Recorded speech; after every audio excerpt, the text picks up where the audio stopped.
అందరికీ నమస్కారం. భారత మాజీ ప్రధాని మా అందరి ప్రియతమ నాయకులు అటల్ బిహారీ వాజ్పేయి గారి యొక్క జయంతి సందర్భంగా వారిని తలుచుకుంటూ వారిని స్ఫూర్తిగా తీసుకొని ముందుకు సాగుతూ వారి యొక్క జయంతిని దేశవ్యాప్తంగా అన్ని పోలింగ్ బూత్ల పరిధిలో దాదాపు అన్ని పోలింగ్ బూత్ల పరిధిలో ఇలా భారతీయ జనతా పార్టీ కార్యకర్తలు ప్రజలందరూ కూడా ఘనంగా నిర్వహించుకుంటా ఉన్నారు. వాజ్పేయి గారి యొక్క గొప్పతనం అందరికీ తెలిసిందే.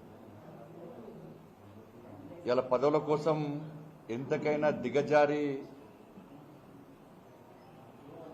ముందుకు వస్తున్నటువంటి రాజకీయ నాయకులు ఉన్నటువంటి పరిస్థితుల్లో దానికి భిన్నంగా రాజకీయ విలువలను కాపాడేటువంటి ఒక గొప్ప వ్యక్తిగా అందరి మండలను పొందినటువంటి గొప్ప నాయకుడు అటల్ బిహారీ వాజ్పేయి గారు.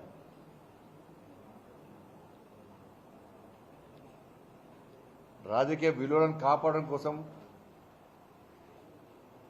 ప్రధానమంత్రి పదవినే వదులుకున్నటువంటి గొప్ప వ్యక్తి అటల్ బిహారీ వాజ్పేయి గారు. ప్రధానమంత్రిగా బాధ్యత చేపట్టిన తర్వాత ఒక్క ఓటు తక్కువ ఉందని చెప్పి బల నిరూపణ సందర్భంగా ఒక్క ఓటు తక్కువ ఉందని చెప్పి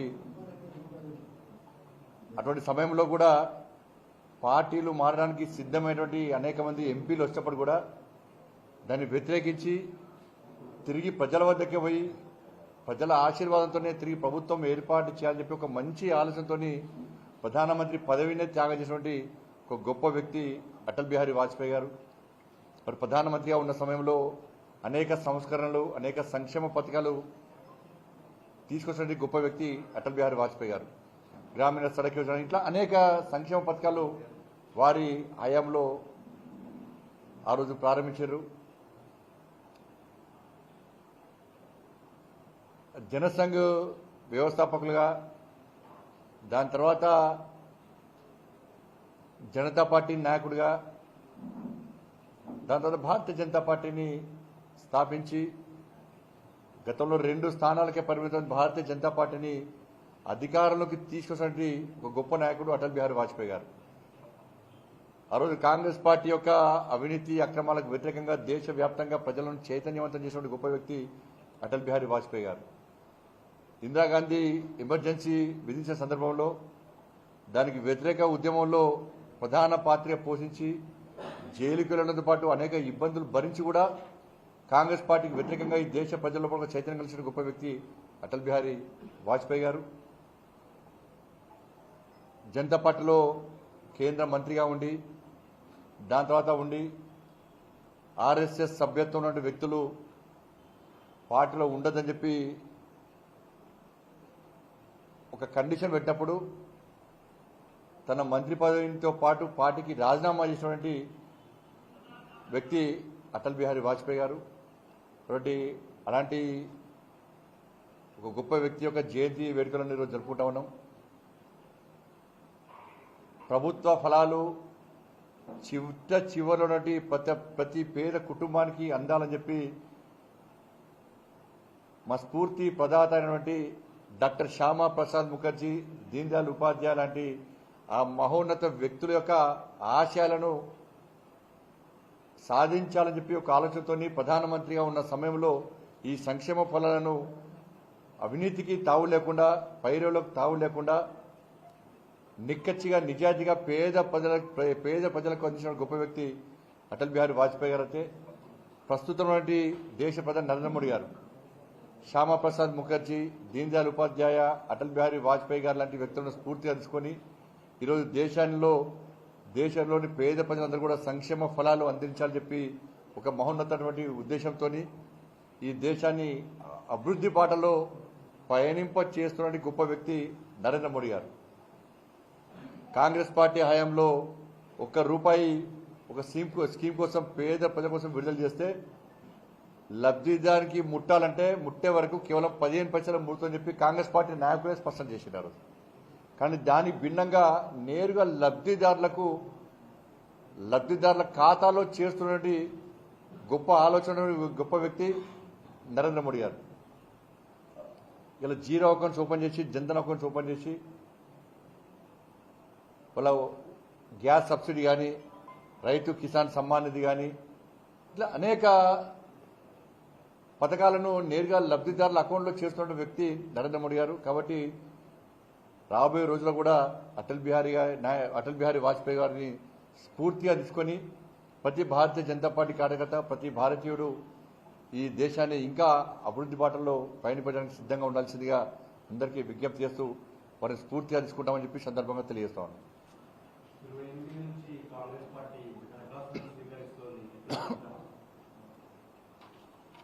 తప్పకుండా దాన్ని స్వాగతిస్తాం. మేము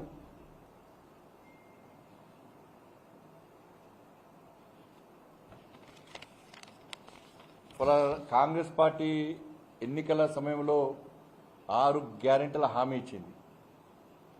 దాన్ని 100 రోజుల్లో పూర్తి చేస్తామని చెప్పి హామీ ఇచ్చారు వాళ్ళు. మళ్ళీ ఎన్నికలకు కూడా అని చెప్పి ఈ సాకు ఆ సాకు చెప్పకుండా ఈ 6 గ్యారెంటీలను 100 రోజుల్లోపట పూర్తి చేసి తెలంగాణ రాష్ట్రంలో పేద ప్రజలను ఆదుకోవాల్సిన బాధ్యత కాంగ్రెస్ పార్టీ ప్రభుత్వం మీద ఉంది. గతంలో బీఆర్ఎస్ పార్టీ చేసిన విధంగా కాకుండా కేవలం బీఆర్ఎస్ పార్టీ కార్యకర్తలకే సంక్షేమ పథకాలు, బీఆర్ఎస్ పార్టీ కార్యకర్తలకే దరఖాస్తులు, దాని ద్వారా ఏ విధంగా కమిషన్లు దుబ్బిపోయారో అందరికీ తెలిసిందే. కేవలం నామమాత్రంగా దరఖాస్తులు తీసుకొని మభ్యపెట్టి మోసం చేసి దరఖాస్తులకే పరిమితం చేసేటువంటి పరిస్థితి రాకుండా చూసుకోవాల్సిన బాధ్యత కాంగ్రెస్ పార్టీ ప్రభుత్వం మీద ఉంది. గతంలో బీఆర్ఎస్ పార్టీకి వ్యతిరేకంగా ప్రజలు ఏ విధంగా ముందుకొచ్చిరో, బీఆర్ఎస్ పార్టీని ఏ విధంగా అసహించుకున్నారో, బీఆర్ఎస్ పార్టీ ఏ తప్పిదాలు చేసిందో నమ్మించి మోసం చేసి బీఆర్ఎస్ పార్టీ ఏ విధంగా హామీలు ఇచ్చి చేతులు దుక్కునే ప్రయత్నం చేసిందో దాన్ని ఒక్కసారి గుర్తించి అటువంటి పరిస్థితి పునరావృతం కాకుండా, అటువంటి పరిస్థితి రాకుండా లబ్ధిదారులకు న్యాయం చేయాల్సిన బాధ్యత కాంగ్రెస్ పార్టీ ప్రభుత్వం మీద ఉంది. 28 నుంచి దరఖాస్తులు తీసుకుంటున్నారు. ఇది రాజకీయాలకు అతీతంగా ఈ కార్యక్రమాన్ని నిర్వహించాల్సిన అవసరం ఉంది. దీనిలో ప్రజాప్రతినిధులు ఇన్వాల్వ్ చేయాలి, అన్ని సంఘాలు ఇన్వాల్వ్ చేయాలి, అన్ని పార్టీల నాయకులకు అవకాశం ఇవ్వాలి, లబ్ధిదారులకు ఎవరు సహకరించడానికి ముందుకొచ్చినా వాళ్ళకు అవకాశం ఇవ్వాలి. నేను కూడా భారతీయ జనతా పార్టీ కార్యకర్తలకు అప్పీల్ చేస్తా ఉన్నా.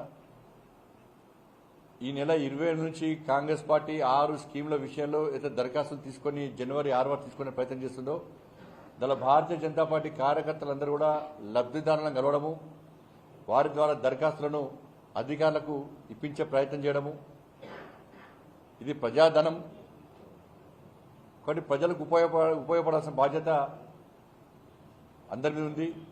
ఉపయోగపడాల్సిందే.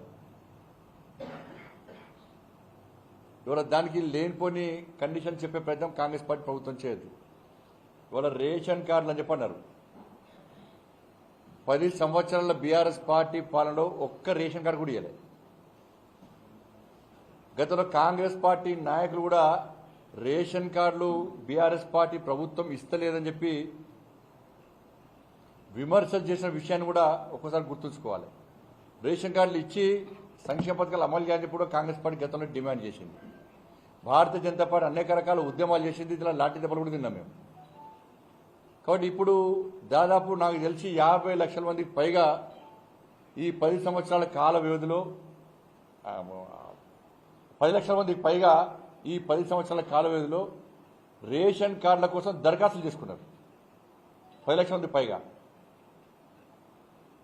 నాకు తెలిసి కరీంనగర్ పార్లమెంట్ పరిధిలో 50,000కు పైగా వాళ్ళు దరఖాస్తులు చేసుకున్నారు. కాబట్టి ఈ రేషన్ కార్డులను ముందు ఇచ్చే ప్రయత్నం చేయాలి. ఈ 10 లక్షల మందికి పైగా ఇంకా దరఖాస్తులు ఇచ్చినే 10 లక్షల మంది, ఇంకా దరఖాస్తులు చేసుకున్న వాళ్ళు చాలా మంది ఉన్నారు. అర్హులైన పేదలందరికీ ముందుగా రేషన్ కార్డులు యుద్ధ ప్రాతిపదికన ఇవ్వాల్సిన బాధ్యత కాంగ్రెస్ పార్టీ ప్రభుత్వం మీద ఉంది. యుద్ధ ప్రాతిపదికన రేషన్ కార్డులు వెంటనే ఇవ్వడము, మళ్ళీ ఆ పేరు చెప్పి మళ్ళీ 100 రోజులు దాటించే ప్రయత్నం చేయకుండా అలాంటి దరఖాస్తులు ఉన్నాయి. కొత్తగా దరఖాస్తులు చేసుకునే వారికి వెంటనే అవకాశం ఇవ్వాలి. అది పెద్ద ముచ్చట కాదు. కాబట్టి వారందరూ కూడా ఈ 6 కాంగ్రెస్ పార్టీ గ్యారంటీ స్కీమ్ల విషయంలో వాళ్ళందరూ కూడా లబ్ధి చేకూర్చే విధంగా చర్యలు తీసుకోవాలి తప్ప గతంలో ఉన్నటువంటి వైట్ రేషన్ కార్డు ఉన్న వాళ్ళకే రేషన్ కార్డులు ఇవ్వాలంటే దాదాపు నాకు తెలిసి ఒక 10 లక్షల మందికి పెళ్లి అనేవచ్చు. మేజర్ లైన్లు వాళ్ళు మ్యారేజ్ చేసుకున్నారు. వాళ్ళందరూ కూడా కొత్త కుటుంబాలు అన్నీ కూడా వాళ్ళందరూ కూడా రేషన్ కార్డు ఇవ్వాల్సిన అవసరం ఉంది. కాబట్టి ఇవన్నీ పరిశ్రమలో తీసుకొని వెంటనే రేషన్ కార్డులు ఇవ్వడము, వాళ్ళందరికీ లబ్ధి చేకూరే విధంగా ప్రభుత్వం చర్యలు తీసుకోవాల్సిన బాధ్యత రాష్ట్ర ప్రభుత్వం మీద ఉంది. కాబట్టి మళ్ళీ ఈ రేషన్ కార్డుల పేరుతోని మళ్ళీ నామమాత్రంగా దరఖాస్తు తీసుకొని మళ్ళీ ఎలక్షన్ కోడ్ వచ్చిందని చెప్పి దాటేసే ప్రయత్నం చేయదు. తప్పకుండా కాంగ్రెస్ పార్టీ ప్రభుత్వం 6 గ్యారెంటీలను 100 రోజుల పాటు అమలు చేయాలి. కొత్త రేషన్ కార్డులు ఇచ్చిన తర్వాత మాత్రమే ఈ దరఖాస్తులను వాళ్ళకు కూడా అవకాశం ఇవ్వాలి. దరఖాస్తులు ప్రారంభించండి, ఇబ్బంది లేదు మీరు. కానీ కొత్త రేషన్ కార్డులు ఇచ్చిన వాళ్ళు కూడా ఏ విధంగా దరఖాస్తులు స్వీకరిస్తారో, రేషన్ కార్డులు ఎప్పటివరకు ఇస్తారో వాటిని కూడా ప్రభుత్వం స్పష్టం చేయాల్సిన అవసరం ఉంది. భారతీయ జనతా పార్టీ కార్యకర్తలు కూడా ఈ కార్యక్రమంలో అందరూ పాల్గొనాలి. ఇది ప్రజాధనము, ప్రజలకు ఉపయోగపడాల్సిన బాధ్యత ఉన్నది. లబ్ధిదారులకు చేకూర్చాల్సిన బాధ్యత ఉంది. శ్యామా ప్రసాద్ ముఖర్జీ గారి యొక్క ఆలోచన అదే.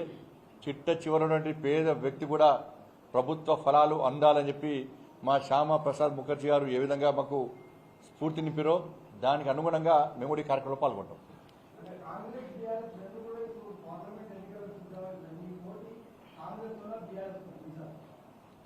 ఇలా బీఆర్ఎస్ పార్టీ ప్రాంతీయ పార్టీ. బీఆర్ఎస్ పార్టీని తెలంగాణ రాష్ట్ర ప్రజలు తిరస్కరించారు. అధికారంలో పార్టీని వాళ్ళ పార్లమెంటు ఎన్నికలంటేనే మోడీ ఎన్నికలు అంటారు. మొన్న ఎన్నికల ప్రచార సందర్భం కూడా చాలా ప్రాంతాల్లో కూడా ఎట్టి పరిస్థితుల్లో పార్లమెంట్లో భారతీయ జనతా పార్టీకి ఓటు వేస్తాము, మోడీ గారిని తిరిగి ప్రధానమంత్రిగా చేస్తామని చెప్పి అన్ని సర్వే సంస్థలు చెప్పినాయి. కాబట్టి ఎన్నికల్లో భారతీయ జనతా పార్టీ అత్యధిక స్థానాలు గెలుచుకోబోతున్నది. బీఆర్ఎస్ పార్టీ అడ్రస్ గల్లంతవుతుంది. బీఆర్ఎస్ పార్టీ మేము ఉన్నామని చెప్పుకునే ప్రయత్నం చేస్తున్నారు. వాళ్ళ అహంకారం ఇంకా తగ్గలేదు. కేసీఆర్ కొడుకు అహంకారం కానీ ఆయన బాడీ లాంగ్వేజ్ చూస్తే ఇంకా మేము అధికారంలో ఉన్నాము అని చెప్పి ఒక ఫీలింగ్ పోతలేదు ఆయనకు. ఆయన అహంకారం బాడీ లాంగ్వేజ్ చూస్తుంటే ఆయన అహంకారమే బీఆర్ఎస్ పార్టీ కుంభముంచిందన్న విషయాన్ని ఇంకా కేసీఆర్ కుటుంబం గుర్తిస్తలేదు. మరి ఇవి ఢిల్లీ ఎన్నికలు. ప్రజలందరూ అంటే కామన్ అంటారు అవి చిన్న ఎన్నికలు, ఇవి పెద్ద ఎన్నికలు, అవి స్థానిక ఎన్నికలు, ఇవి ఢిల్లీ ఎన్నికలు. ఢిల్లీ ఎన్నికల్లో నరేంద్ర మోడీ గారు ప్రధానమంత్రిగా కావాలని చెప్పి దేశ ప్రజలందరూ కోరుకుంటారు. కాబట్టి ఎన్నికల్లో భారతీయ జనతా పార్టీ పక్కా గెలవబోతున్నది. వాళ్ళేమో శ్వేతపత్రం విడుదల చేసిండ్రు, వీళ్ళు శ్వేతపత్రం విడుదల చేసిండ్రు. అధికార పక్షము ఇప్పుడు శ్వేతపత్రము శ్వేత అక్షరాలు మారినాయి అంతే. 50 లక్షల కోట్లనా 50 లక్షల కోట్ల సంపద ఏడ సృష్టించినావు? అది వీళ్ళు సంపాదించి పేస్తారు, కుటుంబం సంపాదించుకుంటారు. అందుకే దుబాయ్లో మస్కట్లో పోయి పెట్రోల్ పెట్టినట్టు పోయి. ఇవాళ మరి ఫస్ట్ నాడే జీతాలు ఎందుకు వేయలేకపోయినావు? తెలంగాణ రాష్ట్రంలో భూములు అమ్మే పరిస్థితి ఎందుకు వచ్చింది? 6 లక్షల కోట్ల అప్పులు చేయాల్సిన అవసరం ఏమొచ్చింది? ప్రతి ఆర్టీసీ ఎందుకు నిర్వహణ అయిపోయింది? డిస్కంలు ఎందుకు డీలా పడుతున్నాయి? ఉద్యోగస్తులకు ఇలా ప్రమోషన్లు కానీ శాలరీస్ ఎందుకు ఇస్తలేరు? దళిత బంధు అందరికి ఎందుకు ఇవ్వలే? 3 ఎకరాలు ఎందుకు ఇవ్వలే? పోడు భూముల పట్టాలు ఎందుకు ఇవ్వలే? ఆ శ్వేతపత్రం చూస్తే ఈ ఒక్కసారి అబద్ధాలు ఆడి తెలంగాణ రాష్ట్ర ప్రజల కుంభం ముంచిన తర్వాత 2 సార్లు ముంచారు, 3వసారి ప్రజలు గుర్తించి ఇవాళ వాళ్ళని మొత్తం తగిన గుణపాఠం చెప్తే కూడా ఇంకా అబద్ధాలు ఆడుతున్నారు. ఈ గవర్నర్ ఎందుకంటే ఈ కొండగట్టుకు వెంబడవాడ పైసలు ఇచ్చినట, ఆయన కొండగట్టుకు వెంబడవాడ అభివృద్ధికి పైసలు ఇచ్చినట. ఉన్న 5 కోట్ల రూపాయలు మనం తీసుకోవే ప్రయత్నం చేసిండు కామారెడ్డికి. ఇది నేను స్టేట్మెంట్ ఇచ్చినాక నేను ఆరోపిస్తే విమర్శిస్తే ఆపేయండి. జగిత్యాల మీటింగ్ పెట్టి కొండగట్ట అంజనకు పైసలు ఇస్తాడు. విమలవాడకు వచ్చి మా 20,000 పన్నాడు, నేను పెళ్లి చేసుకున్నా అన్నాడు. అన్ని చెప్పాడు కేసీఆర్, ఒక్క పైస ఇవ్వలే.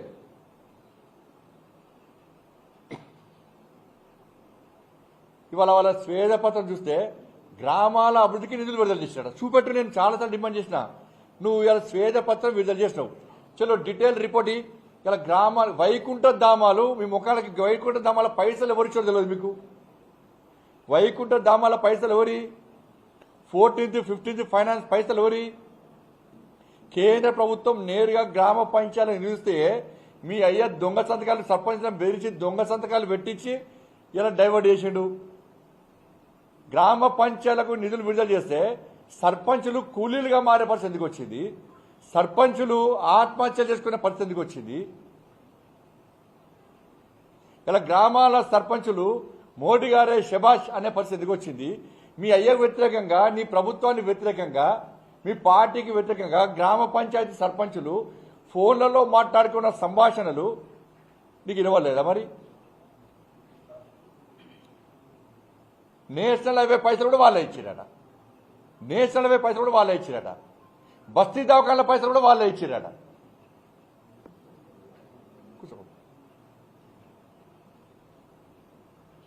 కార్పొరేషన్ల పైసలు కూడా వాళ్ళే ఇచ్చిరట. ఇక్కడ ఏకగ్రీవంగా గెలిచిన సర్పంచ్ల పైసలు ఇవ్వలే, నువ్వు గ్రామ పంచాయతీల పైసలు ఇవ్వలే.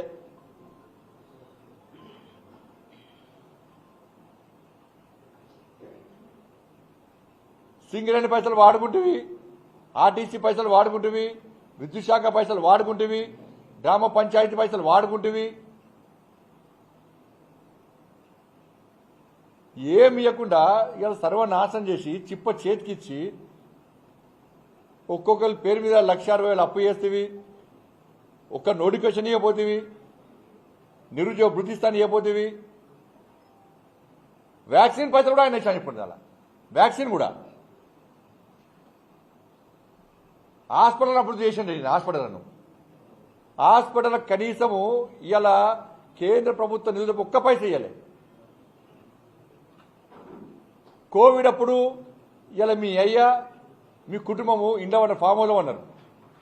కనీసం ఏ ఒక్క హాస్పిటల్ విజిట్ చేయలే, కనీసం భరోసా నింపే ప్రయత్నం చేయలే. పారాసిటమాల్ వేసుకోమన్నాడు మీ అయ్యా, పారాసిటమాల్ వేసుకోమన్నాడు. మాస్కులు లేకుండా ఫ్లెక్సులు లేకుండా తిరుగుతున్నాడు. పేరే పారాసిటమాల్ ముఖ్యమంత్రి అని చెప్పన్నారు. భారత్ బయోటెక్ తెలంగాణ రాష్ట్రంలో ఉంది, అక్కడ వ్యాక్సిన్ తయారు చేశారు. గది కూడా తెలియదు మీ అయ్యకు, సోయలేదు. నరేంద్ర మోడీ గారు వచ్చేదాకా తెలియదు. దాదాపు 80 దేశాలకు వ్యాక్సిన్ అందించిన ఘనత నరేంద్ర మోడీ ప్రభుత్వాన్ని. ఈ తెలంగాణ రాష్ట్రంలో పేదోళ్లకు ఉచితంగా వ్యాక్సిన్ అందించిన ఘనత నరేంద్ర మోడీ ప్రభుత్వాన్ని.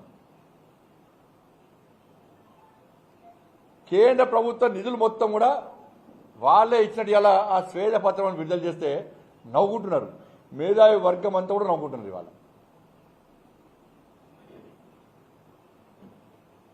ఏడమైంది నీ సృష్టి ఏడమైంది ఇక్కడ ప్రజలు ఎందుకు తిరస్కరించారు మరి మీ ప్రభుత్వాన్ని జీతాలు ఎందుకు ఇవ్వలేదు ఇవాళ ఇంత అప్పుల్లో తెలంగాణ రాష్ట్రం ఎందుకు ఉంది ఇవాళ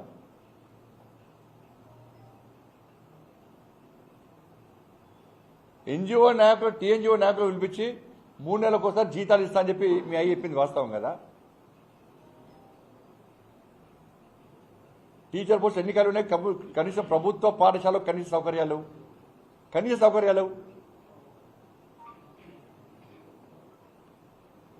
హాస్పిటల్ సౌకర్యాలు ప్రభుత్వ పాఠశాల సౌకర్యాలు ఎక్కడ ఏం లేకుండా మొత్తము చిప్పచెతికిచ్చారు ఇది ఒకటి విషయం ఇవాళ కాంగ్రెస్ పార్టీకి తెలంగాణ రాష్ట్రం అప్పుల పాలైన విషయం తెలుసు ఎన్నికల ప్రచార సందర్భంగా కాంగ్రెస్ పార్టీ స్పష్టంగా చెప్పింది తెలంగాణ రాష్ట్రం 6 లక్షల కోట్ల అప్పు ఉంది అని చెప్పి కాంగ్రెస్ పార్టీ బీఆర్ఎస్ పార్టీని విమర్శించింది వాస్తవం ప్రచారం చేసింది అయినప్పుడు కూడా అప్పు ఉందని తెలుసు మీకు అప్పు ఉందని తెలిసి కూడా అప్పులు తీరుస్తామని చెప్పి ఒక ప్లాన్ మీకు ఉండొచ్చు 6 గ్యారెంటీలు ఇచ్చారు అసెంబ్లీ వేదిక కూడా ఎన్ని అప్పులు చేసిరో బీఆర్ఎస్ పార్టీ ప్రభుత్వం మీరు స్పష్టంగా తెలియజేశారు అప్పుల విషయం తెలుసు అప్పులు ఎట్లా చేసారో స్పష్టం చేశారు 6 గ్యారెంటీలు కూడా ఇచ్చారు అంటే మీకు ఒక ప్లాన్ ఉంటుంది ఈ అప్పులను ఎట్లా తీర్చాలి ఈ 6 గ్యారెంటీలను ఎట్లా అమలు చేయాలి మీకు ఒక ప్లాన్ ఉంటుంది ఆ ప్లాన్ ఏంటి ప్రజలకు చెప్పండి ఫస్ట్ కాంగ్రెస్ పార్టీ మళ్ళీ మీరు అసెంబ్లీని వేదికగా చేసుకొని బీఆర్ఎస్ పార్టీ అప్పులు చేసిందని చెప్పి బీఆర్ఎస్ పార్టీని బూచిగా చూపెట్టి మళ్ళీ మీరు 5 సంవత్సరాలు టైంపాస్ చేసే ప్రయత్నం దయచేసి చేయదు అప్పుల విషయం మీకు స్పష్టంగా తెలుసు మీ ప్లాన్ ఏంది మీ ప్రణాళిక ఏంది ఎక్కడి నుంచి నిధులు పట్టుకొస్తారు సంపదను ఏ విధంగా సృష్టిస్తారు మీరు 6 గ్యారెంటీలకు నిధులు ఎక్కడి తీసుకొస్తారు అప్పుల ఊబిలో చిక్కున్న తెలంగాణ రాష్ట్రాన్ని ఏ విధంగా కాపాడతారు ఒక ప్లాన్ చెప్పండి ఫస్ట్ తెలంగాణ ప్రజలు ఇలా కన్ఫ్యూజన్లో ఉన్నారు బాధల్లో కష్టాల్లో ఉన్నారు గతంలో ప్రభుత్వం హామీలు ఇచ్చి మొత్తం మా బతుకులు నాశనం చేసింది ఏ ఒక్క హామీ నెరవేర్చలే మా ఒక్కొక్కరి పేరు మీద 1,60,000 అప్పు చేసింది మేము నమ్మి కాంగ్రెస్ పార్టీకి ఓటిస్తాం కాంగ్రెస్ పార్టీ ఇప్పుడు కూడా ఇంకా స్పష్టం చేస్తలేదు ఇంకా బీఆర్ఎస్ పార్టీని బూచిగా చూపెట్టి అప్పులు చేసిందని చూపెడతారు వాళ్ళ అప్పులు చేసినామంటే వాళ్ళ గుణపాఠం చెప్పినాం ఇవాళ మీకు అధికారం ఇచ్చినాం మీరు ఏ విధంగా అప్పులు తీరుస్తారు ఏ విధంగా 6 గ్యారెంటీలు అమలు చేస్తారు ఏ విధంగా తెలంగాణ రాష్ట్రాన్ని అభివృద్ధి బాటలోకి తీసుకొస్తారు నిధులు ఎక్కడి నుంచి సమకూరుస్తారని చెప్పి విషయాన్ని స్పష్టం చేయాల్సిన బాధ్యత కాంగ్రెస్ పార్టీ ప్రభుత్వం మీద ఉంది ఈ మళ్ళా బీఆర్ఎస్ పార్టీని మీరు తిట్టుడు బీఆర్ఎస్ పార్టీ మిమ్మల్ని తిట్టుడు వాళ్ళు అప్పులు చేయాలన్నాడు మీరు అప్పులు చేసిన విషయం స్పష్టం చేయాలి బీఆర్ఎస్ పార్టీ ఎంత మొత్తుకున్నా వాళ్ళు ఇవ్వాలి మరిగా వాళ్ళు అప్పులు చేసారు కాబట్టి చేతికిచ్చారు కాబట్టి మీకు అధికారం ఇచ్చారు మరి మీరు ఎట్లా చేస్తారు ఫస్ట్ నాట్ జీతాలు ఎట్లా ఇస్తారు నోటిఫికేషన్ చేయాల్సిందే 6 గ్యారెంటీలు అమలు చేయాల్సిందే ఉద్యోగస్తులు ప్రమోషన్ ఇవ్వాల్సిందే రుణమాఫీ చేయాల్సిందే మీరు రైతులకు ఇచ్చిన హామీ నెరవేర్చాలి మహిళలకు ఇచ్చిన హామీ నెరవేర్చాలి తెలంగాణ రాష్ట్రంలో పేద ప్రజలకు ఇచ్చిన ప్రతి హామీ నెరవేర్చాలి అన్ని సంస్థలను కాపాడాలి అన్ని సంస్థల వాళ్ళ సభ్యులకు ఇచ్చిన హామీ నెరవేర్చాలి కాబట్టి ఎట్లా నెరవేరుస్తారో మీ ప్లాన్ ఏంది మీ ప్లాన్ ఏదో చెప్పాలి ఎందుకంటే మళ్ళీ మీకు ఎవరు అప్పు లేరు అప్పుల్లో పోయి మళ్ళీ అప్పుల్లో పోయి అప్పు అడిగితే కాబట్టి ఈ అప్పు అని చెప్పి అది అయిపోయింది ఇక అప్పులు చేసింది వాస్తవం అయిపోయింది కాబట్టి మళ్ళీ ఏ విధంగా మీరు తెలంగాణ రాష్ట్ర ప్రజలకు భరోసా నింపడము పెట్టుబడులు తెలంగాణ రాష్ట్రానికి రావాలంటే కూడా మీ ప్లాన్ చెప్పాలి ఎస్ తెలంగాణ రాష్ట్రం అప్పుల పాలైంది మేము తెలంగాణ రాష్ట్రాన్ని ఈ విధంగా కాపాడతాం మాకు ఈ విధంగా సోర్సెస్ ఉన్నాయి మాకు మేము నిధులు సమకూర్చుకుంటున్నాం కాబట్టి పెట్టుబడులకు రండి అని చెప్పించి అనేక కంపెనీలను ఆహ్వానిస్తే వాళ్ళకు నమ్మకము ఒక భరోసా ఒక విశ్వాసం కుదురుతుంది కాబట్టి ఓల్కోలు తిట్టుకునే ప్రయత్నం చేయకుండా ఒక భరోసా విశ్వాసం కల్పించే విధంగా కాంగ్రెస్ పార్టీ ప్రయత్నం చేయాలని చెప్పి ఇలా భారతీయ జనతా పార్టీ డిమాండ్ చేస్తున్నది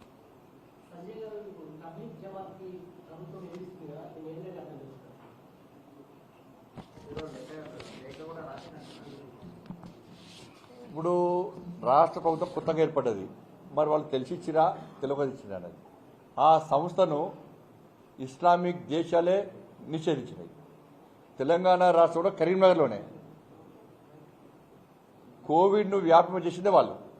అప్పుడే అనేక విషయాలు బయటకు వచ్చినాయి. వాళ్ళు ఎందుకు వచ్చిర్రు, ఎట్లా వచ్చిర్రు, ఎవరి కోసం వచ్చిర్రు అని చెప్పి ఒక ప్రశ్నార్థకంగా మారింది. అనేక విషయాలు బయటకు వచ్చినాయి.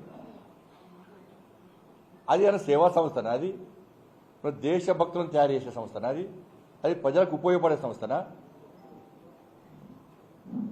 ఇలా అనేక హిందూ సంస్థలు ఈ తెలంగాణ రాష్ట్రంలో అనేక సేవా కార్యక్రమాలు చేస్తున్నాయి, అనేక భక్తియుత ధార్మిక కార్యక్రమాలు చేస్తున్నాయి. మరి వాళ్ళెందుకు గుర్తురారు? వాళ్ళ శబరిమలలో అయ్యప్ప స్వామి పోతే అక్కడ ప్రభుత్వం పడుచుకోలేదు. ఇక్కడ ప్రభుత్వం ఏం చేయాలి? పైసలు నిధులు. అడ్రస్ లేని అక్కరకు రాని ఈ రాష్ట్రానికి సంబంధించిన సంస్థలు వచ్చి మతపరమైన కార్యక్రమాలు నిర్వహిస్తే మీరు కోట్ల రూపాయలు వాళ్ళకి ఇచ్చి దాని ద్వారా ముస్లిం సమాజానికి ఏమైనా ఉపయోగపడదా? ముస్లింల పేద సమాజానికి ఏమైనా ఉపయోగపడ్డదా? అది తీవ్రవాదులను తయారు చేసే సంస్థ, ఉగ్రవాదులను తయారు చేసే సంస్థ. ఇస్లామిక్ దేశాలకే ఇష్టం లేని, వాళ్ళు ప్రోత్సహించని, వాళ్ళు పట్టించుకొని సంస్థలను తెలంగాణ రాష్ట్ర ప్రభుత్వం ఎందుకు పెంచి పోషించాల్సి వస్తున్నది? మీ ఆలోచన ఏంది? వాళ్ళు ఏం దరఖాస్తు పెట్టుకున్నారు? తెలంగాణ ముస్లిం సమాజాన్ని సేవ చేస్తానారా? మత మార్పిడి చేస్తానారా? ఉగ్రవాదులను పెంచి పోషిస్తానారా? ఏం చేస్తానని దరఖాస్తు పెట్టారు మీరు? మీరు ఎందుకు చేయాల్సి వచ్చింది? ఒక మతానికి సంబంధించిన వ్యక్తి సంస్థలకు నిధులు ఇచ్చేటువంటి అవకాశం ఉందా?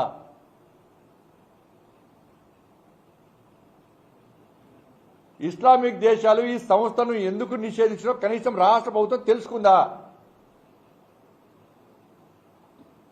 ఆగమాగం ఎందుకు ఇవ్వాల్సి వచ్చింది? దాన్ని సమర్థించుకుంటూ కొంతమంది బీజేపీ పాలిత రాష్ట్రాలు ఇచ్చినాడు. చూపెట్టకండి, చూపెట్టు. వచ్చి పట్టుబడి పడిన లోలు కాలే, ఇప్పుడే దుకాణం స్టార్ట్ చేసారు. వెళ్ళిగా ఇప్పుడే స్టార్ట్ చేసిన దుకాణం. ఇక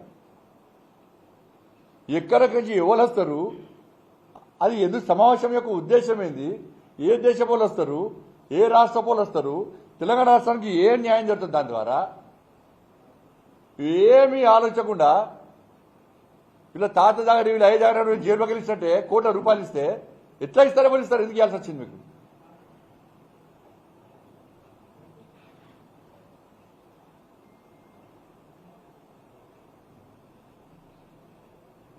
ఒకటి రాష్ట్ర ప్రభుత్వం వెంటనే ఆ నిధులు వాపసు తీసుకోవాలి. ఇలాంటి సంస్థలను పెంచి పోషిస్తే తెలంగాణ రాష్ట్రంలో శాంతి భద్రత సమస్య ఉత్పన్నమయ్యే ప్రమాదం ఉంది. మళ్ళా రాష్ట్ర ప్రభుత్వం స్పష్టం చేసిన కోవిడ్ మహమ్మారి పెరుగుతుందని చెప్పని. ఇలా కోవిడ్ మహమ్మారిని తెలంగాణ కాదా? ఎందుకు చేయాల్సి వచ్చింది? నిధులు ఎందుకు పెంచి పోషించాల్సి వస్తుంది వాళ్ళను? దీనికి ఎంఏ పార్టీ సపోర్ట్ చేస్తాడు. దీనికి మళ్ళా వాళ్ళకి ఎందుకు అర్థం కాదు. ఇప్పటికి ఎవరు ఏ పార్టీ ఉంటారు, ఎవరు ఏ సంస్థ, ఏం అర్థం కాదు. మనం దృష్టిలో పెట్టుకొని ఆ సంస్థ సభకి ఇచ్చినటువంటి అనుమతిని వెంటనే రద్దు చేయాలి. కోవిడ్ మహమ్మారి నుంచి తెలంగాణ రాష్ట్ర ప్రజలను కాపాడాలి. ప్రజలు ఎక్కడ భయప్రాంతం గురవాల్సిన అవసరం లేదు. మనం ఆల్రెడీ వ్యాక్సిన్ తీసుకున్నాం కాబట్టి తప్పుడు ప్రచారాలు నమ్మద్దు. అందరూ జాగ్రత్తగా ఉండాల్సిందిగా కోరుతా ఉన్నాం.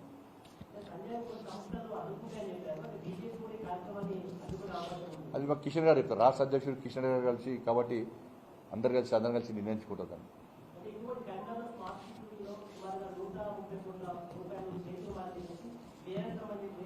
గతం నుంచి కూడా మేము అంటున్నాం. గతం ఉన్నప్పుడు కూడా ఏ బీఆర్ఎస్ పార్టీ నాయకులు కాదు అన్నారు. సరే, ఇప్పటికైనా బీఆర్ఎస్ పార్టీ నాయకులు స్పందించడం, తప్పకుండా వాళ్ళ దగ్గర ఉన్న ఆధారాలు ఇవ్వండి. మేము కూడా ఆధారాలు సేకరిస్తున్నాం. మా కూడా ఆధారాలు ఉన్నాయి. నాణ్యత లేకుండా పనిచేస్తున్న విషయం వాస్తవమే. దీని మీద గతంలో మేము ఫిర్యాదు చేస్తాం. దాని మీద ఎంక్వైరీ నడుస్తూ ఉన్నది. ఇక రాష్ట్ర ప్రభుత్వం విచారణకు సహకరిస్తలేదు. మరి ఇప్పటికైనా బీఆర్ఎస్ పార్టీ నాయకులు వాళ్ళు స్పందించడం సంతోషం. దాన్ని స్వాగతిస్తున్నాం కూడా. వాళ్ళు మేము కలిసి తప్పకుండా ఈ కార్పొరేషన్లో ఇక్కడ జరుగుతున్న అవినీతి మీద తప్పకుండా మేము ఫైట్ చేస్తాం. కేంద్ర ప్రభుత్వం సిబిఐకి నేరుగా సిబిఐ రారాదు. రాష్ట్ర ప్రభుత్వం సిబిఐ విచారణ కోరాలి. కేంద్రం నిధులు ఇస్తుంది అంతే. రాష్ట్ర ప్రభుత్వాన్ని నమ్మి నిధులు ఇస్తుంది. దాన్ని నిక్కచ్చిగా నిజాయితీగా వాడుకోవాల్సిన బాధ్యత రాష్ట్ర ప్రభుత్వాల మీద, పాలక వర్గాల మీద ఉంటుంది.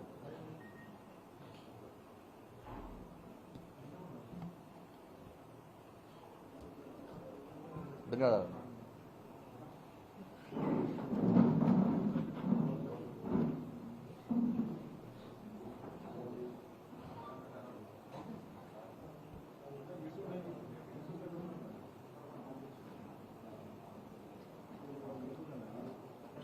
నేను ఒక రైల్లో చెప్పన్నా వచ్చిందా?